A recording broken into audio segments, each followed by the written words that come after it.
He's trying to ruin our republic. He's trying to torch it. What more evidence do we need on a day-to-day basis? This madness, masked men, not even identifying themselves, no warrants, terrorizing communities, people dying. Which brings me to California Governor Gavin Newsom. Respectfully, what are you doing?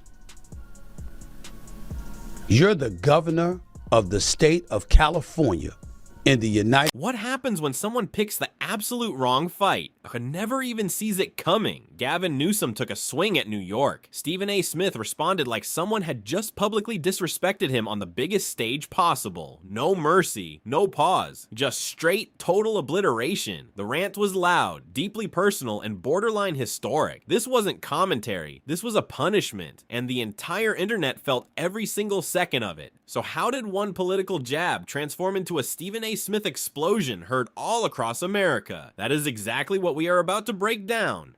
Not down with Gavin Newsom because my issue with Gavin Newsom is like, listen, you look great in those blue suits. You're very articulate, very smart, very quick-witted. I love how you've been trolling Trump because I thought that was necessary, in order to compete with Trump.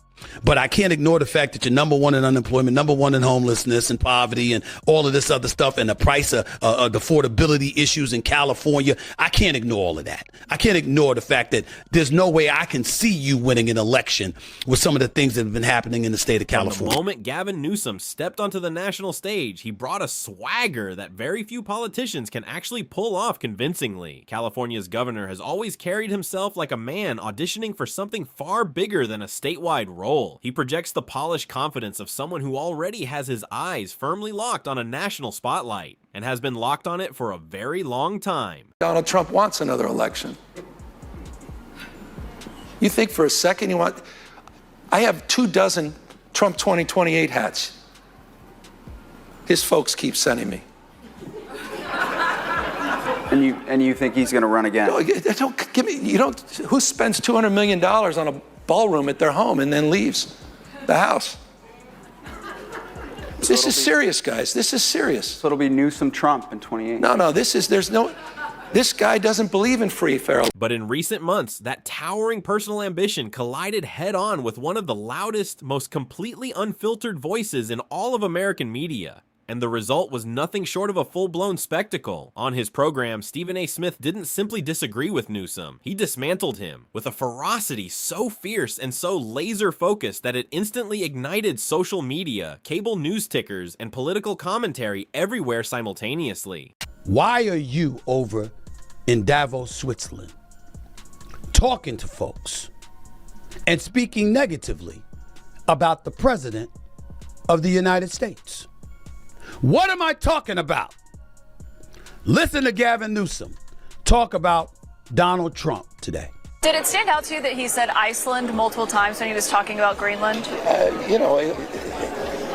And that every time a windmill turns, it costs $1,000. A lot of... What unfolded was not merely a critique. It was a full-blown rhetorical obliteration, delivered with scorching intensity and completely impossible for anyone paying even minimal attention to ignore. To fully understand why Stephen A.'s takedown landed with such devastating earthquake-level force, we need to look carefully at who Gavin Newsom really is, what his actual record in California genuinely looks like, and why his recent conduct has drawn such extraordinarily intense scrutiny from every direction. Crockett has been on this air, or invited on this show for 4 months. AOC has been invited on this show for 4 months. Gavin Newsom has been invited on this show for longer than that. Props to Hakeem Jeffries. He's a friend of the show, always welcome on here. I like that man. I respect him. Chuck Schumer's been invited on this show, hasn't shown up. Giving a fair hearing to critics on both sides, Newsom's tenure as governor of the largest state in the union has been defined by dramatic ambition and equally dramatic controversy. His policies have fundamentally reshaped national debates on homelessness, housing, environmental regulation, and governance itself, creating both fierce defenders and deeply permanently frustrated detractors. A growing chorus of critics argues that whatever California has managed to achieve under Newsom has come at a severe and deeply painful cost. And for many many observers, including Stephen A. Smith, that record became wide open for full-scale attack the moment Newsom chose to step onto the world stage and openly criticize national political figures in front of a global audience. Stephen A. Smith built his entire career on passionate commentary, completely unapologetic bluntness, and a fearless willingness to say precisely what everyone else is too cautious to say out loud. Whether the topic is basketball, pop culture, or raw politics, Smith communicates with such concentrated intensity that there is absolutely zero ambiguity about where he stands on anything. So when Gavin Newsom traveled all the way to Davos, Switzerland, and openly criticized former President Donald Trump on foreign soil, in front of a global audience of world leaders, Stephen A. didn't merely raise an eyebrow, he reacted with thunderous incredulity, calling Newsom's move a miscalculation of genuinely historic proportions. According to Smith, there is a massive, fundamental difference between voicing political disagreements at home and dragging America's deeply internal political battles onto an international stage, in front of foreign leaders watching closely. Stephen A. called it a direct violation of basic American sensibility, arguing that public political feuding should never be performed before the rest of the watching world against your own country's leaders. Being candid and open about his feelings about our president on United States soil. To go over to another country, Switzerland, to go over there and to be in the presence of other European leaders speaking against the president of the United States. The commentary wasn't polite, it wasn't remotely restrained, it was a verbal confrontation that made one thing crystal clear. Newsom had crossed a serious line in Stephen A.'s eyes, and that line demanded a heated, highly public, unforgettable response. But Stephen A.'s attack didn't materialize out of thin air. It landed directly on top of an already mountainous pile of existing criticism. Across the country, critics of Gavin Newsom have been raising sharp, urgent grievances about how California is actually being run on the ground. One of the most persistent and painful? Homelessness. Despite billions of dollars thrown aggressively at the problem, the unhoused population in cities like Los Angeles, San Francisco, and San Diego didn't shrink. It expanded. The grand ambitious plans produce frustration rather than solutions, feeding explosive public outrage and fueling arguments that the state's lofty ambitions have delivered deeply, embarrassingly disappointing real-world results. Similarly, the cost of living in California remains infamously crushing. Housing affordability continues to be a near constant source of daily stress for middle-class families, with rent and home prices sitting far above national averages. California's suffocating tangle of regulatory complexity, land use restrictions, and sky-high construction costs has kept housing supply dangerously tight and prices brutal. California's top Democratic Governor Gavin Newsom is speaking out against his own party. Newsom criticized the party and implored fellow Democrats to take accountability for their losses and called the party's current brand, quote, toxic, end quote. Newsom appeared on Real Time with Bill Maher and said the following, quote, Democrats, we tend to be a little more judgmental than we should be. We need to own our mistakes.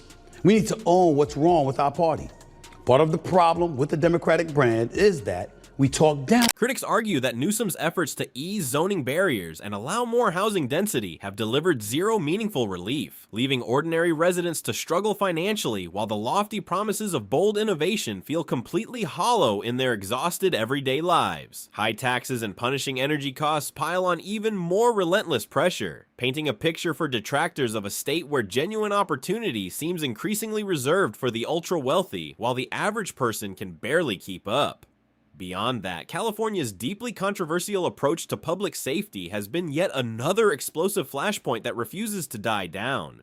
Some detractors claim that criminal justice reforms championed under Newsom's administration have directly contributed to a dangerous perception of systemic leniency, and that rising crime in certain areas has shattered public confidence in state leadership entirely. Even voices from within Newsom's own party have begun asking serious, uncomfortable questions. Veteran Democratic strategist David Axelrod, a figure carrying enormous influence, publicly called out what he openly described as Newsom's relentless self-promotion, suggesting directly that the governor's obsession with his national profile has come at the direct expense of actually governing. That devastating critique didn't arrive from the political opposition, it came from inside the room. My personal belief is that the political career of Gavin Newsom is in peril, if not flat out over. His presidential aspirations have been eviscerated. There is no way he overcomes this. No way. And in regards to Karen Bass, to say nothing, you can come and speak out, but that video will live in infamy. Amid this entire avalanche of mounting criticism, Stephen A. Smith's roast wasn't aimed at just one speech or one isolated moment. It was aimed squarely at the entire narrative Newsom has been so carefully and deliberately constructing. Smith questioned whether the governor's decision to attack Trump on foreign soil was even remotely strategically sound, especially with California visibly drowning in serious, urgent problems right at home. When I look at sanctuary status, affordability, homelessness, and the cost of living, Smith stated directly, I see problems that demand full attention before we take our disputes to an international stage. In other words, fix your own house before you start lecturing the rest of the world about theirs. Stephen A. framed the entire confrontation as being less about specific policy disagreement and more about catastrophically misplaced priorities and rapidly eroding credibility. He made it unmistakably clear that he believed Newsom should be entirely focused on governing California, not seizing international stages to score cheap political points for a future campaign. Equally striking was Smith's direct personal assault on Newsom's record and its genuinely devastating impact on real Californians, calling out affordability as a full-blown crisis that has unfolded directly on Gavin Newsom's watch. This wasn't just media criticism from a comfortable distance. This was a direct connection drawn between specific political decisions and the lived daily reality of people who pay taxes, pay crushing rent, and fight desperately every single day just to survive in that state. Past people, end quote. Newsom recently launched a new podcast called, quote, This is Gavin Newsom, end quote. The California governor hosted conservative guests like Charlie Kirk and the aforementioned Steve Bannon.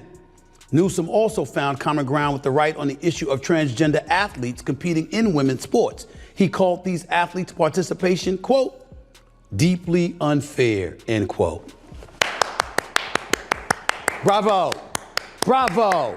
I mean, bravo. I'm so very touched, Gavin Newsom. Some may argue Stephen A.'s confrontation was pure theater, engineered for buzz rather than genuine substance. But even Newsom's most fiercely loyal defenders have struggled to fully dismiss the larger, more uncomfortable point. California's problems are real, and the state's solutions have been uneven, contradictory, and deeply disappointing at best. While Newsom has loudly championed environmental leadership, renewable energy investment, and bold sweeping policy reform, critics argue that actual outcomes have consistently and embarrassingly lagged far behind the soaring promises. California's energy grid continues to draw serious scrutiny. The state's landmark high-speed rail project remains buried in delays and budget overruns so staggering they are nearly impossible to rationally defend to anyone. And then there are the unmistakable political ambitions, which cast a long, very dark shadow over absolutely everything. With an obvious, undeniable eye on a possible 2028 presidential run, many observers view Newsom's escalating national commentary as pure positioning, building a personal brand, staying permanently in the headlines, and carefully crafting an image as the polished face of the Democratic Party, rather than anything remotely resembling authentic sleeves-rolled up governance.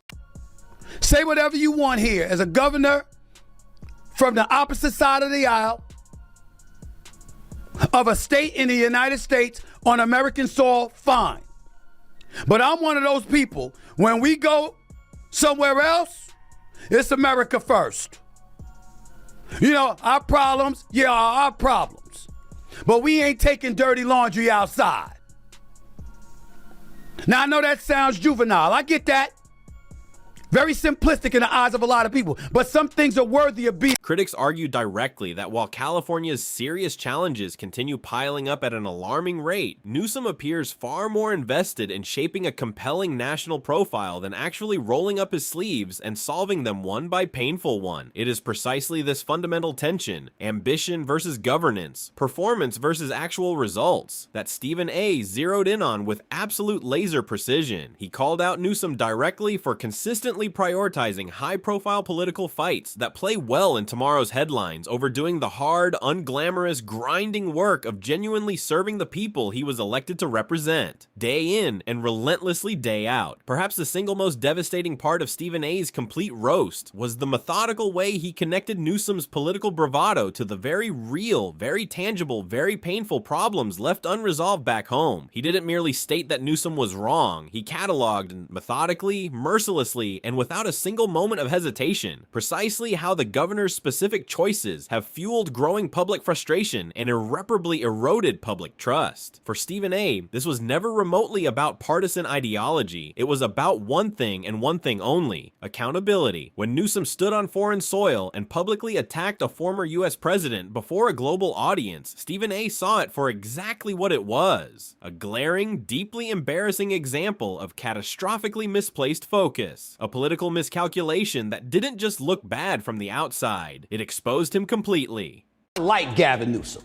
I think the brother looks the part. He looks presidential in them damn blue suits, no doubt about it. He's sharp as a tack. He's smart as hell. But on far too many occasions, when he was spewing out facts, it was rife with emotion.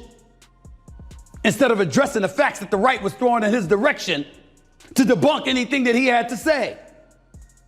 But we forgot to mention that to Bill Maher on Real Time. This roast was not a single throwaway sound bite. It was a full-throated, sustained, scorching critique, delivered with the specific kind of raw rhetorical force that only Stephen A. Smith can bring to a moment of this magnitude. Viewers who tuned in expecting a dry, measured political conversation were instead hit with a razor-sharp, deeply insightful takedown that challenged Newsom on both substance and strategy simultaneously. It wasn't personal in the cheap shot sense. It was personal in the most important sense possible. It held Newsom directly, publicly, and uncomfortably accountable for the concrete, measurable impact of his leadership on ordinary, hardworking people in California and across the entire country. To be genuinely fair, Newsom does have real, passionate supporters who view his record in a completely different light. They point to California's massive and undeniable economic output, its global leadership in technology and genuine innovation, and its strong responses to public health and pressing environmental challenges as clear, compelling evidence of effective governance working at scale. They argue the state's deep structural problems are far too systemically complex to pin responsibly on any single governor's shoulders, and they argue firmly that engaging in national political discourse is not just acceptable, it is necessary for meaningfully shaping policy that ultimately affects all Americans, not just Californians.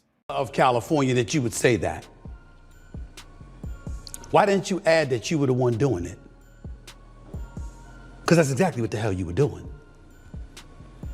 When you talked about the right, when you talked about conservatives, when you talked about conservative folks out there and what their principles were and how they may not have been for transgender athletes competing in sports, how they may not have been for, for open borders, how they may not have been for sanctuary cities.